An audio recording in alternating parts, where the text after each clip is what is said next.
मेरी मां बहनों, तुम्हें मेकअप से कोई मना नहीं करता। और जाओ, मौलवी जर्जीस एक जिम्मेदार मंच पर बैठकर, कुर्सी पर बैठकर तुम्हें जिम्मेदारी से कहता है तुम्हारे सामने कि तुम्हें मेकअप करने से मैं कभी नहीं मना करता हूं और न कर रहा हूं, शौक से करो। एक चीज की और इजाजत देता हूं, फेयर एंड लवली थोड़ी सी नहीं, पूरी की पूरी निकाल के लगा लो। मैं मना नहीं कर रहा हूं, जायज है तुम्हारे लिए। हैं? ये मौलाना क्या कह रहे हैं? हाँ, पाउंड्स की क्रीम पूरी निकाल के लगा लो।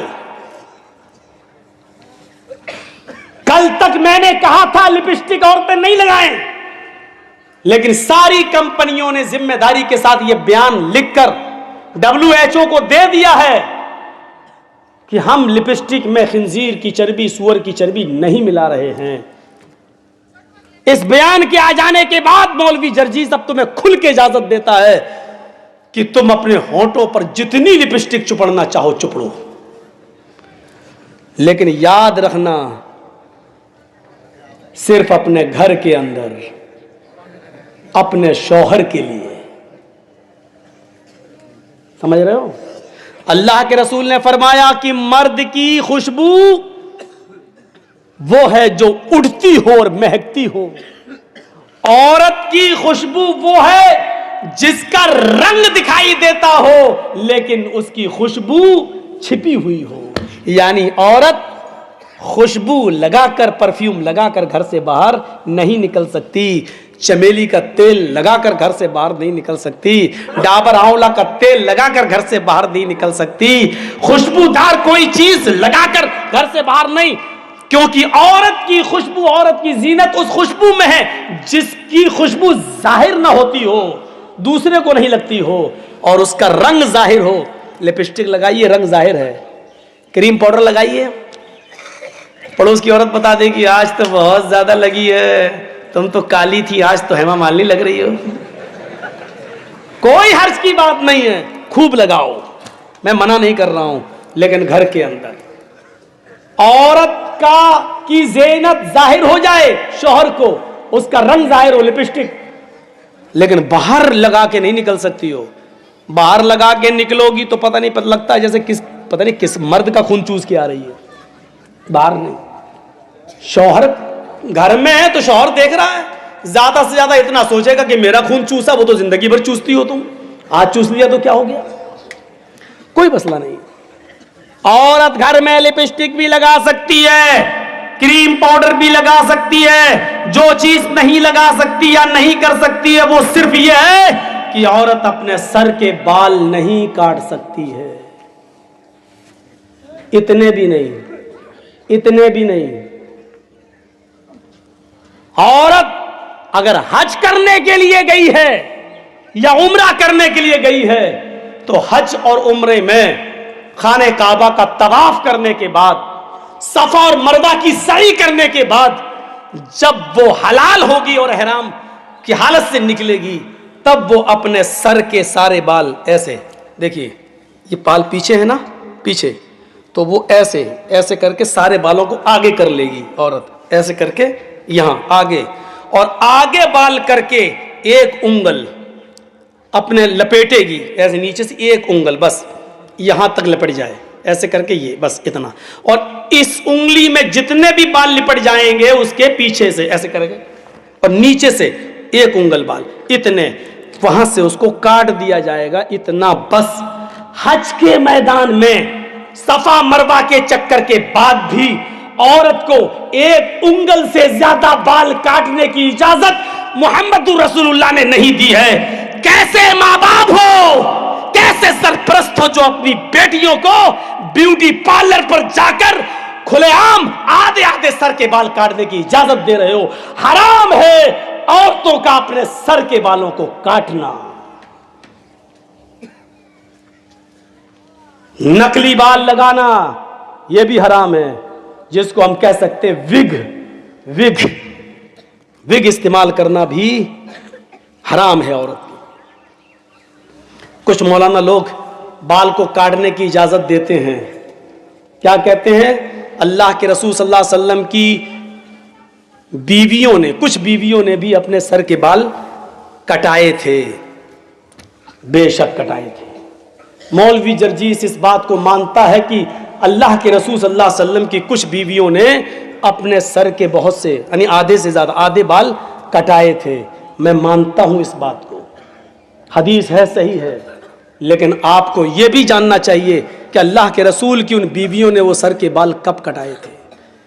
अल्लाह के नबी सल्लल्लाहु अलैहि वसल्लम ने फरमाया कि अल्लाह ताला ने मर्द को दाढ़ी से खूबसूरती दी है और औरत को सर के लंबे बालों से खूबसूरती दी है।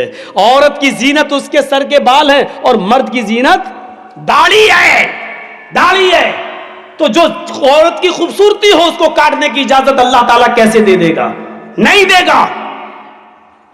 जब तक अल्लाह के नबी जिंदा रहे और इस दुनिया में बाहयात रहे तब तक अल्लाह के नबी की किसी बीवी ने अपने सर के बाल नहीं काटे। मसला याद रखना, औरत की खूबसूरती शौहर के लिए, लंबे बाल वो शौहर के लिए रख सकती है, रखेगी, लेकिन अल्लाह के नबी के इस दुनिया से इंतकाल के बाद नबी की बीवियों ने कहा अब हमारा निकाह दूसरी जगह हो ही नहीं सकता है, क्योंकि हम दुनिया के सारे मुसलमानों की माएं हैं और मां किसी बेटे के साथ निकाह नहीं करती है। अब हम दुनिया में किसी भी मर्द के साथ जब निकाह नहीं कर सकते हैं, सब मेरी औलाद है, सब मेरे बेटे हैं और अल्लाह के नबी अब जिस दुनिया में रहे नहीं, तो अब इस खूबसूरती का क्या फायदा, भी जीनत का क्या फायदा? मैं बनाओ सिंगार करूं तो किसके लिए करूं, ज़ेबो जीनत करूं तो किसके लिए करूं? ये सोच कर उन्होंने अपनी जीनत को खत्म करने के लिए, अपना बनाओ सिंगार को खत्म करने के लिए उनके सर के बाल उन्होंने कटाए।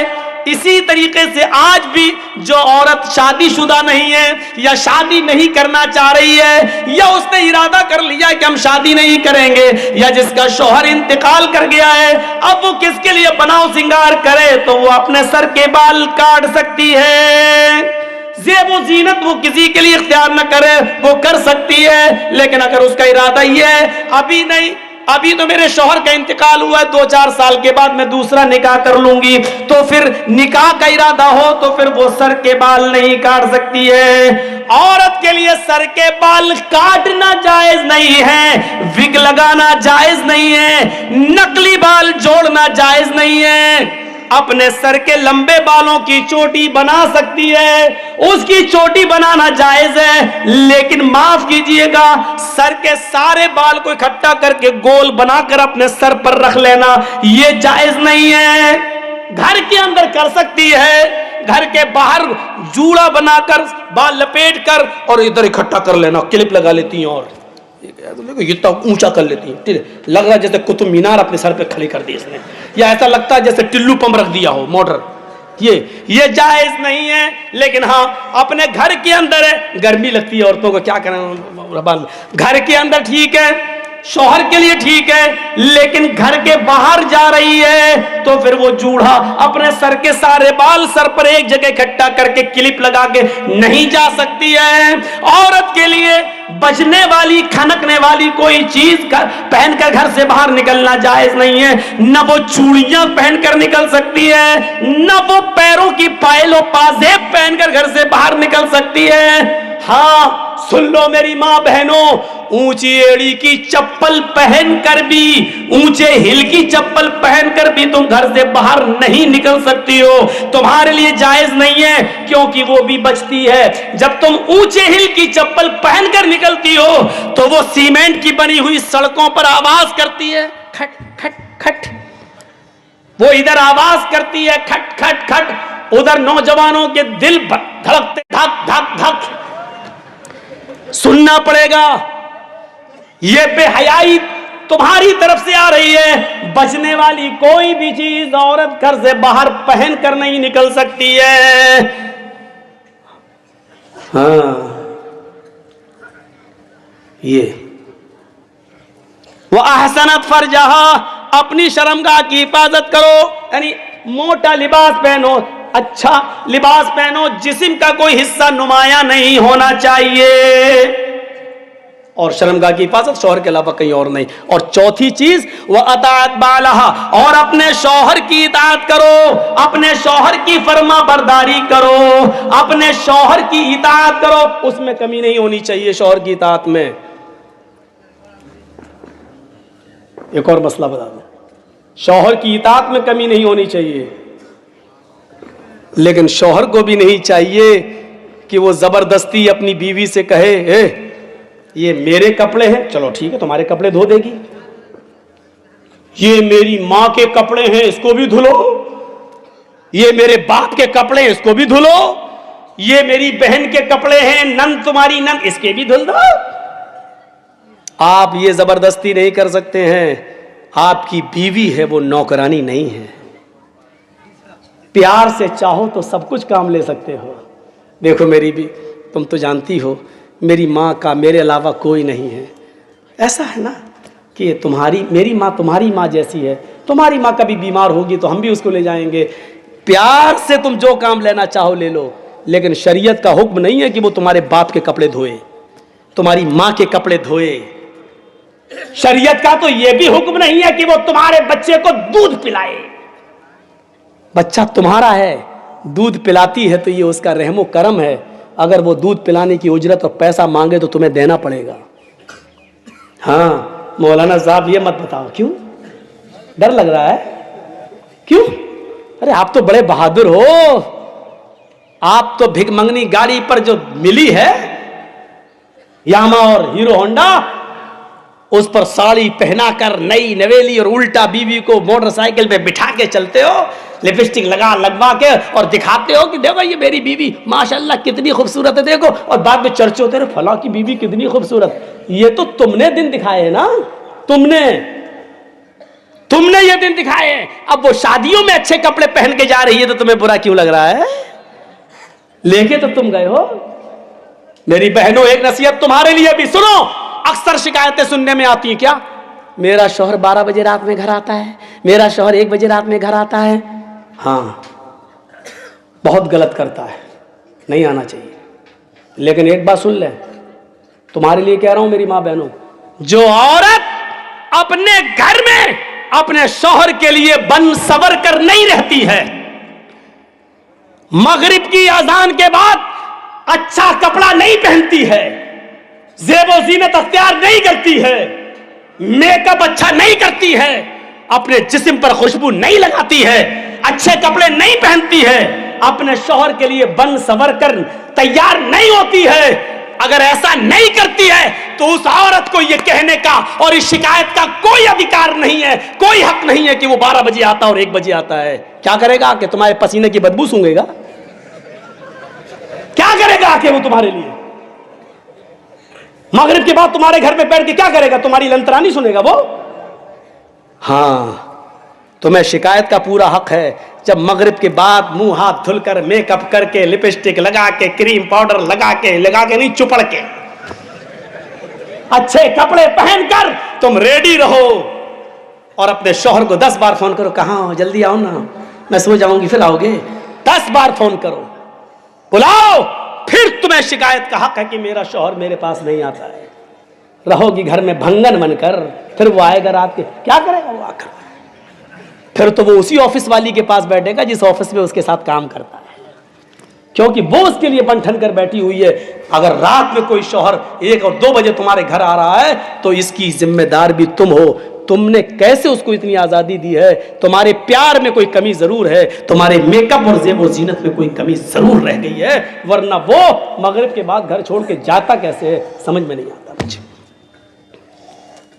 इताअत, वरना इतना बड़ा हक, बुरा मत मानिएगा। अल्लाह के नबी सल्लल्लाहु अलैहि वसल्लम ने औरत को इतना हुक्म दिया है कि शौहर की इताअत इतना करेगी कि अगर शौहर अपनी बीवी को अपनी किसी खास जरूरत के तहत बुला रहा है, दिन भर ऑफिस में काम करके थका हुआ आया है, उसने शादी इसलिए की है ताकि उसको सुकून हासिल हो ले, तस्कुनू इलैहा, तुम्हारी बीवियां तुम्हारी सुकून का जरिया हैं। जब बीवी से सुकून ही न मिले तो कहां जाए वो। इसलिए फरमाया, आए अल्लाह की बंदियों, अल्लाह के नबी कहते हैं मेरी मोमिना औरतों, कान के पर्दे खोल कर सुनो, तुम्हारा शौहर अगर तुम्हें अपनी खास जरूरत के लिए तुम्हें बुला रहा है, रात के किसी भी हिस्से में तुम्हें बुला रहा है या दिन के किसी भी हिस्से में तुम्हें बुला रहा है, तो तुम्हें इनकार नहीं करना चाहिए, इनकार नहीं करना चाहिए, तुम्हें अपनी शौहर की फौरन बात मानना चाहिए। यहां तक कि अल्लाह के नबी ने कहा, अला कतबिन, अगर तुम ऊंट के कजावे पर भी बैठी हो तब भी तुम्हें आना पड़ेगा। ऊंट का कजावा तुम्हें समझ में नहीं आएगा। अरब की औरतें जब डिलीवरी का वक्त करीब होता था, उनके बच्चे की पैदाइश का वक्त जब करीब होता था और बच्चा जन्नने का वक्त जब करीब होता था, तो वो दर्द से बचने के लिए ऊंट के कजावे पर बैठ जाती थी। और ऐसा बैठने का मकसद ये था कि बच्चा आसानी के साथ पैदा हो जाए और उनको दर्द ना हो। अल्लाह के नबी ने फरमाया, मेरी माँ बहनों, शौहर का इतना ख्याल रखा अल्लाह के नबी ने, उसको गलत रास्ते पे न जाने दिया जाए, इस पर तुम्हें इतना ख्याल रखना पड़ेगा। फरमाया कि अगर तुम ऊंटनी पर बैठी हो, तुम्हें डिलीवरी का वक्त करीब हो, तुम्हारे बच्चे की पैदाइश का वक्त करीब हो, तुम्हारी डिलीवरी का वक्त करीब क्यों ना हो, अगर ऐसे मौके पर भी वो तुम्हें बुला रहा है तो तुम्हें अपने शौहर के पास उस हाल में भी जाना पड़ेगा। हालांकि ये एक मकसद है बताने का, यानी इतना बड़ा मकाम है, लेकिन इतना बड़ा जालिम कोई शौहर नहीं होगा जो अपनी बीवी को इस हाल में बुलाएगा कि बच्चा पैदा होने वाला और हम इसको इस हाल। इतना जालिम नहीं होता कोई मर्द, इतना जालिम नहीं होता है। लेकिन एक मर्द की अहमियत बताई है कि देखो वो दिन भर थका मारा आया है, वो बाहर उसने हजारों किस्म की लड़कियों को देखा है, उसका दिल बहक भी सकता है, फिसल भी सकता है, इसलिए उसको सबसे ज्यादा घर आने के बाद तुम्हारे सुकून की जरूरत है। सुनो मेरी, अल्लाह के नबी ने फरमाया, सुनो अल्लाह की बंदियो, तुम्हारा शौहर अगर तुम्हें इस हाल में बुलाता है कि तुम चूल्हे पर बैठी हो, रोटी पका रही हो, तब भी तुम्हें सब कुछ छोड़ के आना पड़ेगा। रोटी जलती है तो जल जाए, हांडी में गोश्त पकता है, जलता तो जल जाए, जल्दी से गैस चूल्हा बंद करो और अपने शौहर के पास जाओ, फौरन तुम्हें उसका हुक्म मानना पड़ेगा। हालांकि इतना बड़ा जालिम भी कोई नहीं होगा जो ये कहेगा कि रोटी छोड़ के आ, इतना बड़ा जालिम भी कोई नहीं होगा। बताने का मकसद यह है कि वो जिस वक्त भी तुम्हारी जरूरत को महसूस करेगा, तुम्हें उसके पास जाना पड़ेगा। और मर्दों को भी हुक्म है कि वो अपनी बीवी को नाजायज तरीके से नहीं सताएं, उसके बुखार का ख्याल रखें, उसके दर्द का ख्याल रखें, उसकी नींद का भी ख्याल रखें, क्योंकि सुबह तुम्हें तो उठना नहीं है, तुम्हारे बच्चों को तैयार करना उसकी जिम्मेदारी है, स्कूल भेजना उसकी जिम्मेदारी है, उनका ब्रेकफास्ट तैयार करना उनकी जिम्मेदारी है। इसलिए बेहतर यह एक टाइम फिक्स कर लो कि हमें फला दिन तुमसे मिलना है। चलिए, ये कोई जरूरी नहीं है, इसमें तो मियां बीवी के हुकूक में ये कोई चीज नहीं होती। जब दोनों का मूड हो जाए तो आदमी आगे बढ़ ही जाता है, शरीयत में इसकी कोई मुमानियत नहीं है। लोग कहते हैं दिन में नहीं करना चाहिए, लड़का अंधा पैदा होगा।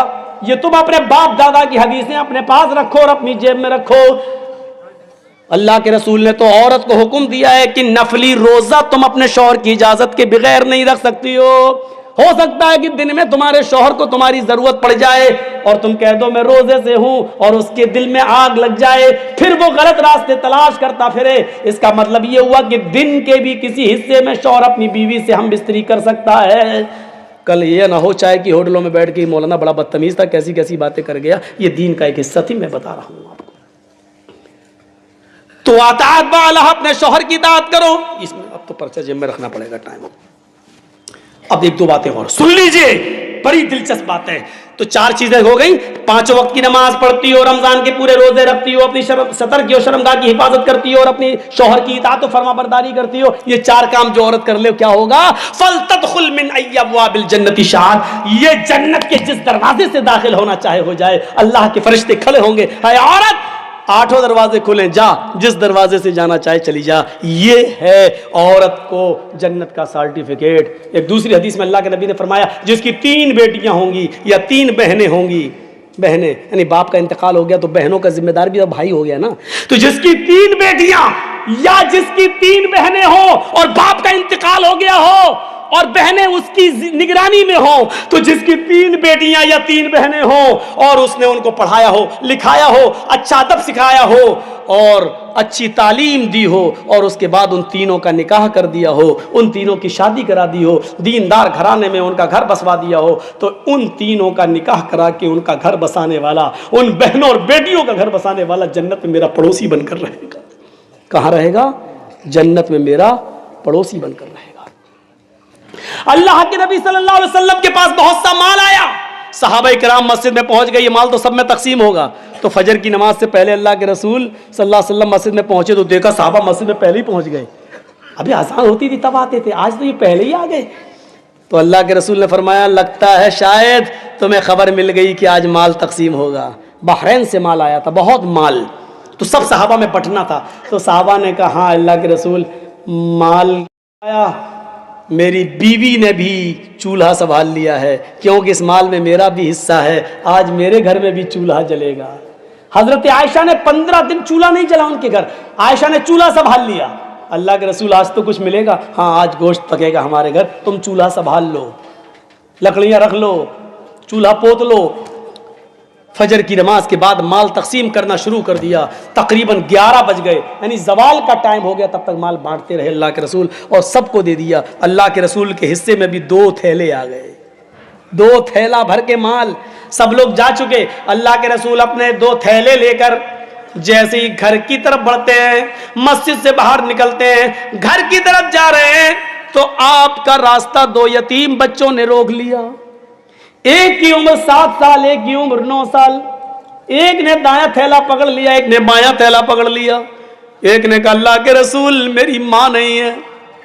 एक ने कहा, अल्लाह के नबी मेरा बाप नहीं है। एक ने कहा, अल्लाह के रसूल मेरी मां नहीं है, मेरे बाप ने दूसरी शादी कर ली। दूसरी बीवी जो उसके पास आई है वो मुझे अपना बेटा ही नहीं मानती है, वो अपने और बेटों को खिलाती पिलाती है, मेरा ख्याल नहीं रखती। दूसरे ने कहा, अल्लाह के नबी मेरा बाप नहीं है। उधर मेरी मां ने दूसरी शादी कर ली, वो बाप मुझे कुछ नहीं समझता है और वो मेरी मां का गुलाम सा बन के रह गया है। अल्लाह के नबी सल्लल्लाहु अलैहि वसल्लम मुझ पर रहम कीजिए। दाएं नजर डाली तो 7 साल, बाएं नजर डाली तो 8-9 साल। हाथ की बंदिश ढीली पड़ गई। ये थैला इस बच्चे को दे दिया और वो थैला उस बच्चे को दे दिया। दोनों बच्चे दोनों थैले लेके जाने लगे और अल्लाह के नबी यूं खड़े होकर उन दोनों यतीम बच्चों की तरफ नजर डालने लगे और उस वक्त तक उन यतीम बच्चों को देखते रहे जब तक कि वो दोनों यतीम बच्चे नबी की आंखों से दूर नहीं हो गए। फिर दरवाजे को दस्तक दी। हजरत आयशा दौड़ती हुई आई, दरवाजा खोला। देखती क्या है, जिस पोजीशन में दोनों हाथ खाली करके अल्लाह के नबी जिस हाल में गए थे उसी हाल में वापस आ गए। हाथ में कुछ नहीं है। पहला सवाल, आए अल्लाह के नबी खाली हाथ गए थे, खाली हाथ वापस आए। 15 दिन से घर में चूल्हा नहीं जला। आप ही ने तो कहा था घर का चूल्हा संभाल लो, मैंने लकड़ियां रख दी, आप तो कुछ लेके ही नहीं आए। फरमाया, आयशा बैठो बैठो। जी पहले बात बताओ क्या हुआ। आयशा, मुझे 2 थैले मिले थे, दोनों थैले भरे हुए थे, मैं अपना हिस्सा लेकर आ रहा था। दरवाजे के बाहर 2 यतीम बच्चों ने मेरा रास्ता रोक लिया। एक ने एक हाथ पकड़ लिया, दूसरे ने दूसरा थैला पकड़ लिया। एक ने कहा मेरी मां नहीं है, दूसरे ने कहा मेरा बाप नहीं है। एक ने कहा कि मेरी मां नहीं है, मेरे बाप ने दूसरी शादी कर ली, दूसरी औरत मुझे बेटा ही नहीं मानती। दूसरे ने कहा मेरा बाप नहीं है, उसने दूसरी शादी कर ली। वो कहता है मेरा बाप मुझे नहीं देख रहा है, वो मेरी बीवी का गुलाम बन के रह गया है। आयशा, एक की उम्र 7, एक की उम्र 9, मेरे हाथों का में कमजोरी आ गई, मेरे हाथ हिलने लगे। आयशा, मैंने अपना थैला एक 7 साल के बच्चे को दे दिया, दूसरा 9 साल के बच्चे को दे दिया। रो रहे हैं अल्लाह के नबी। हजरत आयशा आंसू पूछते हुए कहती हैं, काम तो अच्छा किया आपने, ठीक है, लेकिन अल्लाह के रसूल सारा देना क्या जरूरी था?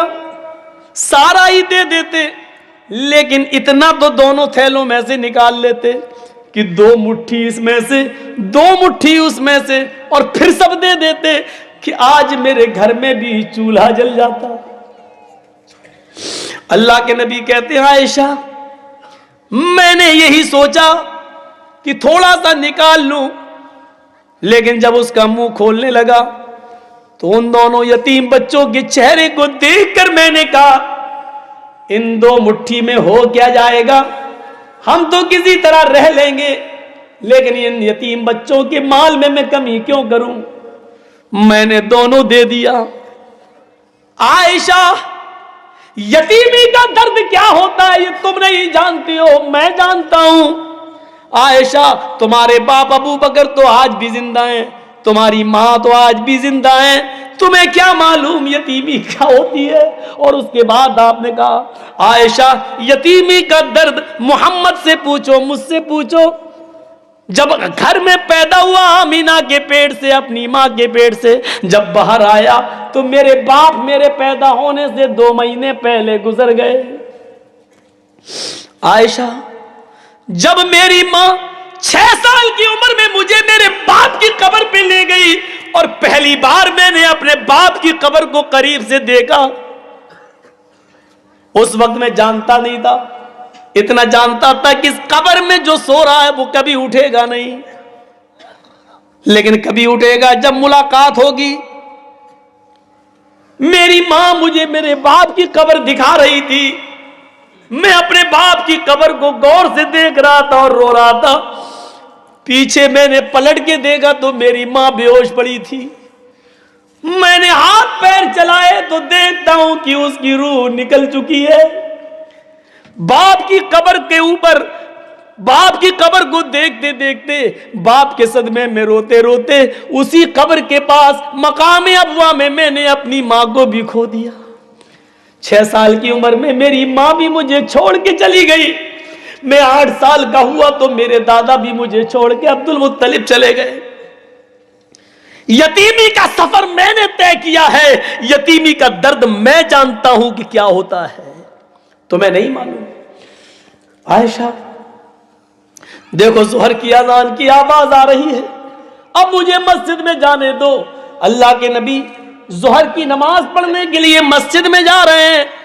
घर से वुजू बनाकर मस्जिद में जाते हैं और नमाज पढ़ते हैं, पढ़ाते हैं, और नमाज पढ़ाने के बाद फरमाते, लोगों आज 2 यतीम बच्चों की यतीमी ने मोहम्मद के दिल को झंझोड़ दिया है, अब आप जन्नत का रास्ता बताते हैं। और लोगों सुनो, अना व काफिलुल यतीमी कहातैनी फिल जन्ना, अना व काफिलुल यतीमी कहातैनी फिल जन्ना, मैं और यतीम को पालने पोसने वाला मैं, और यतीम की परवरिश करने वाला मैं, और यतीम को खिलाने और पिलाने वाला मैं, और यतीम को पाल पोस कर बड़ा करने वाला कयामत के दिन ऐसे होंगे जैसे ये दोनों उंगली मिली हुई हैं, यानी मैं और यतीम की परवरिश करने वाला मेरे साथ मेरे पड़ोस में रहेगा। आपने इतना बड़ा दर्जा दे दिया है यतीम को खिलाने पिलाने वाले को, यतीम की देखरेख करने वाले को, कि मेरे घर के पास उसका घर, मेरे घर के बगल में उसका घर होगा, वो मेरा पड़ोसी बनकर जन्नत में रहेगा। लो, यतीमों की परवरिश करने पर जन्नत मिल रही है, तुम तो यतीमों का माल ही खा जाते हो, तुम तो यतीमों के माल पर ही कब्जा कर लेते हो। आज भी इंडिया में, हिंदुस्तान में इतने मदारिस हैं, इतने मदरसे हैं, सऊदी अरब दुबई और कुवैत से आने वाली रकम जो सऊदी अरब से इन यतीम और गरीब बच्चों के लिए आती है, लोग तो इस पर भी हाथ साफ कर जाते हैं, यतीमों और गरीबों के नाम पर मिलने वाली रकम को भी चाट जाते हैं। गवर्नमेंट की तरफ से गरीब बच्चों को मिलने वाला वजीफा भी मेरे भाइयों स्कूल के मास्टर खा जाते हैं। ये यतीमी के माल को खाने वालों, तुम्हारा क्या होगा? यतीम की परवरिश करने पर तो अल्लाह के नबी कहते हैं कि वो जन्नत में मेरे साथ होगा, जन्नत में मेरा पड़ोसी बनकर रहेगा। कहां गए? कहां है वो तसव्वुर? हम जरा अपने ज़मीरों को देखें, टटोलें और गौर करें, हम कहां पहुंच गए हैं, हमारी सूरत हाल क्या हो गई है। अल्लाह के नबी के पास एक हजरत आयशा फरमाती है कि मेरे पास एक मांगने वाली आई, बुखारी की रिवायत है, मेरे पास एक मांगने वाली आई, माहा सबियान, उसके साथ दो छोटे छोटे बच्चे थे। आकर कहने लगी शैय्यन लिल्लाह, आयशा मेरे बच्चों ने 2 दिन से खाना नहीं खाया है, घर में कुछ हो तो दे दे, घर में कुछ हो तो दे दो। हजरत आयशा कहती हैं मेरे पास एक खजूर रखा था, मैंने अल्लाह के नबी के लिए रख लिया था, आएंगे तो मैं उनको दे दूंगी, पता नहीं कितने भूखे हो, कहां से आ रहे हो, मैं उनको दे दूंगी। लेकिन जब मांगने वाली ने मांगा, उसने कहा मेरे दोनों बच्चे भूखे हैं, तो मैं वो खजूर ले आई। हजरत आयशा कहती है वो खजूर लेके मैं उसके पास गई, उस औरत ने उस खजूर को लिया। अम्मा आयशा कहती है इस खजूर के सिवा मेरे पास कुछ नहीं है। उस औरत ने, मांगने वाली ने वो खजूर भी ले लिया, और एक खजूर था उसके 2 टुकड़े कर दिए, गुठली निकाल दी, फेंक दी, और उस खजूर के 2 टुकड़े कर दिए, एक टुकड़ा इस बच्चे को, यानी आधा इसको और आधा इसको दे दिया। ये बुखारी में आया है। और खुद भूखी रही और पानी पीकर चली गई। ये बुखारी में है, मुस्लिम में ये है, मुस्लिम में ये है। हजरत आयशा फरमाती है कि मेरे पास 3 खजूरें थी, मैंने उन तीनों खजूरें लाकर उसको दे दी कि 3 लोग हैं, एक माँ 2 बच्चे, एक एक खजूर सब खा लेंगे। मैंने कहा इसके अलावा कुछ नहीं है। उसने वो तीनों खजूरें ले ली, एक एक खजूर उसने दोनों बच्चों को दे दी। बच्चे अपने खजूर खा गए, माँ अपना खजूर खाने जा रही थी। जो एक खजूर माँ के हाथ में था वो अपना खजूर खाने जा रही थी। वो छोटे छोटे 3-3, 4-4 साल के बच्चे, वो छोटे बच्चे माँ के खजूर पर झपट पड़े, अम्मी ये भी मुझे दे दो, भूख लग रही है। वो क्या जाने कि माँ की भूख क्या होती है, 2-3 साल का बच्चा क्या जाने, वो माँ की खजूर पे झपटने लगे। माँ को तरस आ गया, एक एक खजूर वो खा चुके थे, एक खजूर माँ ने अपने लिए रखा था, लेकिन माँ की ममता जोश में आ गई, माँ की मोहब्बत जोश में आ गई। माँ ने उस खजूर के 2 टुकड़े कर दिए, जो अपने लिए रखी थी उसने उस खजूर के 2 टुकड़े कर दिए। एक टुकड़ा उसने इसको दे दिया और दूसरा टुकड़ा दूसरे बच्चे को दे दिया, और खुद पानी पी गई, भूखी रह गई, पानी पीकर आगे बढ़ गई, आगे चली गई। थोड़ी देर के बाद जब अल्लाह के नबी सल्लल्लाहु अलैहि वसल्लम घर में तशरीफ लाए, फरमाया आयशा घर में खाने को कुछ है कि नहीं। हजरत आयशा कहती हैं था। का फिर क्या हुआ? कहा अल्लाह के रसूल 1 या 3 खजूरें थी, लेकिन एक मांगने वाली आ गई, उसके साथ 2 छोटे छोटे बच्चे थे, वो भूखे थे, मैंने उनको दे दिया। कहा तुमने अच्छा किया। कहा अल्लाह के रसूल जरा मंजर देखो, उस औरत को मैंने बड़े अजीब हालात में देखा है, वो बहुत बड़ी इम्तिहान में फंसी हुई है, बच्चों की आजमाइश में मुब्तला हो गई। लगता है उसका शौहर नहीं होगा, शौहर होता तो कमाता, ये औरत क्यों भीख मांगती? मुझे महसूस हो रहा है कि वो औरत शायद बेवा है। अच्छा, फिर कहा अल्लाह के नबी वो आई, बच्चे उसके भूखे थे, मैंने 3 खजूरें उसको दे दी, एक एक खजूर उन्होंने खा ली। एक माँ खाने के लिए चली तो बच्चे माँ की खजूर पर झपट पड़े। अच्छा, फिर उस औरत ने अपने खजूर के भी 2 टुकड़े करके एक एक दे दिया, आधा आधा दोनों को, और खुद पानी पी के चली गई। आयशा क्या ये मंजर तुमने अपनी आंख से देखा है? रहमतुल्लाह अलमीन की रहमत जोश में आती है। आयशा क्या ये मंजर तुमने अपनी आंख से देखा है? हाँ अल्लाह के रसूल मैंने अपनी आंख से ये मंजर देखा है। फरमाया आयशा क्या वो दोनों बच्चे अपने माँ की खजूर पर झपट गए? हाँ, माँ ने खुद नहीं खाया और उस खजूर के 2 टुकड़े कर दिए।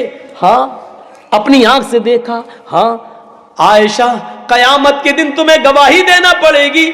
अल्लाह के रसूल, गवाही देने में क्या, जो देखा उसको बताने में मुझे क्या है, जो देखा वो सच यही है। फरमाया आयशा, तुम नहीं जानती हो उस औरत ने खुद भूखे रहकर अपने बच्चों का पेट पाला है, अपने बच्चों को खिलाया है। कितना बड़ा नेक काम किया। आयशा, क्या काम किया? खुद तो भूखी रह गई, बच्चों को खिलाया। कहा खुद भूखी रहकर अपने बच्चों को पालने वाली, पाल पोस कर बड़ा करने वाली, अपने बच्चों को अपने साथ लेकर अपने बच्चों को खिलाने पिलाने वाली, अपने बच्चों की परवरिश में आजमाइश में मुब्तला की हुई औरत ने वजबत अलैहल जन्ना, वजबत अलैहल जन्ना, वजबत अलैहल जन्ना, इस औरत ने अपने ऊपर जन्नत वाजिब कर ली, जन्नत वाजिब कर ली, जन्नत वाजिब कर ली। मेरी माँ और बहनों, माँ वो होती है जो अपने पेट से पैदा होने वाले बच्चों की परवरिश करे, शौहर नहीं हो तब भी उनको पाले पोसे। ऐसी औरत को जन्नत का सर्टिफिकेट दे रहे हैं अल्लाह के रसूल। औरतें वो नहीं होती जो अपने पेट में बच्चा है, अल्ट्रासाउंड पे चेक कराया, पता चला लड़की का, गिरा दो, एबॉर्शन करा दो। अपने पेट के बच्चे को इस डर से कि लड़की है पैदा होगी, इसका जहेज का इंतजाम कहां से करेंगे, और एबॉर्शन करके गिरा दिया और उस बच्चे की जान ले ली। ये औरत नहीं होती है। कयामत के दिन इस औरत को, जिसने अपने पेट का बच्चा गिराया, कयामत के दिन इस हाल में लाया जाएगा कि इसका बच्चा इस मां की पिस्तान और छाती से लटका हुआ होगा, अपनी मां के दूध से लटका हुआ होगा। मुअल्लकुम बैना सदियहा, अपने मां के दोनों पिस्तान से लटका हुआ होगा। यकूल, और अपने रब से कहेगा, या रब्बी हाज़िही उम्मी क़तलतनी, अल्लाह ये मेरी मां है जिसने दुनिया में मुझे मार डाला था। अल्लाह ये मेरी मां है जिसने दुनिया में मेरा कत्ल कर दिया था। अल्लाह ये मेरी मां है जिसने दुनिया में मेरी जान ली थी। ऐ अल्लाह, तू इसको आज जहन्नम में फेंक दे, मैं इसको जन्नत में ले जाने की सिफारिश नहीं करूंगा। ऐ अल्लाह, ये मेरी मां जन्नत में जाने के लायक नहीं है, इसने मुझे पैदा करना, खिलाने पिलाने के डर से और जहेज के डर से मार डाला था। ऐ अल्लाह, तू मेरी मां को जन्नत में दाखिल मत करना, इस मां को जहन्नम में फेंक दे। वो बच्चा अपनी मां को जहन्नम में ले जाएगा। कहां है हम? औरत वो होती है जो अपने बच्चों की परवरिश करे, हजारों मुसीबतें अपने ऊपर झेल ले, लेकिन बच्चों को खिलाए पिलाए और पाल पोस कर बड़ा करे। और इसी तरीके से आखिरी बात, वो लोग भी जन्नत में, वो बच्चे अपने माँ बाप को जन्नत में ले जाएंगे जिनको अल्लाह ताला ने दुनिया में छीन लिया। 2 महीने का बच्चा मर गया, 5 महीने का मर गया, 1 साल का, 2 साल का, 5 साल का, 7 साल तक जो बच्चे दुनिया में मर जाते हैं और उनके माँ बाप उन बच्चों के इंतकाल पर सब्र करते हैं, कयामत के दिन ये बच्चे अपने माँ बाप को जन्नत में ले जाएंगे। सिगारुहुम दामीसुल जन्ना, ये छोटे छोटे बच्चे जिनकी रूहें निकाल ली जाती है जन्नत के अंदर, बेरोक टोक घूमती रहेंगी, जन्नत में घूम रही हैं इनकी रूहें। कयामत के दिन जब हिसाब किताब होगा तो इनके माँ बाप जहन्नमी होंगे। अल्लाह कहेगा, फरिश्तों, इनको सबको जहन्नम में डाल दो। जैसे वो जहन्नम के दरवाजे पे पहुंचेंगे, अल्लाह कहेगा, रुक जाओ। कहा क्या? इनके बच्चों को मैंने दुनिया में इनसे छीना था, वो जन्नत के अंदर टहल रहे हैं, जाओ इनके बच्चों को लेकर आओ जन्नत से। ये तो जन्नत में जा नहीं सकते, इनके बच्चों को लेके आओ जन्नत से और इनसे मिलवा दो। ये इनके ऊपर जुल्म होगा, बगैर मिलाए हुए इनको जहन्नम में डाल दो। नहीं, इनके बच्चों को इनसे मिलवा दो। फरिश्ते उनके बच्चों को लेके आएंगे और इनके माँ बाप से मिलवाया जाएगा। थोड़ी देर मुलाकात करने के बाद हुक्म होगा, इन बच्चों को जन्नत में ले जाओ और आए फरिश्तों, इनके माँ बाप को जहन्नम के अंदर डाल दो। जैसे ही वो छोटे छोटे बच्चे ये सुनेंगे कि मेरे माँ बाप को जहन्नम में भेजने का ऑर्डर हो गया है, हदीस के अल्फाज हैं, फयाखुज़ु बिनाहियति सौबी, ये सुनते ही वो छोटे छोटे मासूम बच्चे अपने माँ बाप के दामन से चिपक जाएंगे, उनके कपड़े पकड़ लेंगे। हर जगह आदमी नंगा थोड़ी होगा, 3 मकाम पर इंसान नंगा होगा, 3 मकाम पर, बकिया सारे मकाम पर उसके कपड़े पहने हुए होंगे। मेरे भाइयों, वो बच्चे अपने माँ बाप का कपड़ा पकड़ लेंगे, फलम याखुज़हा, फिर उसको छोड़ेंगे नहीं और कहेंगे, अल्लाह ये तेरा कैसा न्याय, ये तेरा कैसा इंसाफ है। दुनिया में भी तूने मुझसे मेरे माँ बाप से दूर रखा है और आखिरत में भी तू मुझे मेरे माँ बाप से दूर रख रहा है। आय अल्लाह, अगर आखिरत में भी मुझे मेरे माँ बाप से को नहीं मिलाना था और देना था तो दुनिया में तूने मुझसे हमको मेरे माँ बाप से दूर क्यों कर दिया था। आय अल्लाह, न दुनिया में मुझे मेरे माँ बाप मिले, न आखिरत में मेरे माँ बाप मिले, न दुनिया में मुझे उनके साथ जिंदगी गुजारने का मौका मिला और न आखिरत में मुझे मेरे माँ बाप दिए जा रहे हैं। आय अल्लाह, ये सही नहीं है। आय मेरे परवरदिगार, मेरे माँ बाप को जहन्नम में मत डाल। आय अल्लाह, तूने इनको मुझे इनसे दुनिया में छीन लिया था, अब तो मत छीन। अल्लाह कहेगा, आए फरिश्तों, इन बच्चों के आंखों से गिरने वाले आंसुओं की मैंने कदर कर ली है, इनकी आरज़ुओं को सुन लिया है। आए फरिश्तों, इन बच्चों के आंखों से गिरने वाले आंसुओं की वजह से जाओ, मैंने इनके माँ बाप को बख्श दिया है। जाओ इन बच्चों से कहो अपने माँ बाप का हाथ पकड़ ले और उनको अपने साथ जन्नत के अंदर ले जाएं, अपने साथ जन्नत के अंदर दाखिल कर लो। जाओ आए बच्चों, जाओ अपने माँ बाप के साथ जन्नत के अंदर दाखिल हो जाओ, जाओ। लेकिन किन माँ बाप को? जिन्होंने अपने बच्चों के इंतकाल पर सब्र किया होगा, नौहा नहीं, मातम नहीं, गरियाजारी नहीं, उल्टे सीधे नारे नहीं लगाए होंगे। ऐसे लोग कयामत के दिन, ऐसे लोग अपने बच्चों के इंतकाल पर सब्र करने की वजह से जन्नत के अंदर दाखिल होंगे।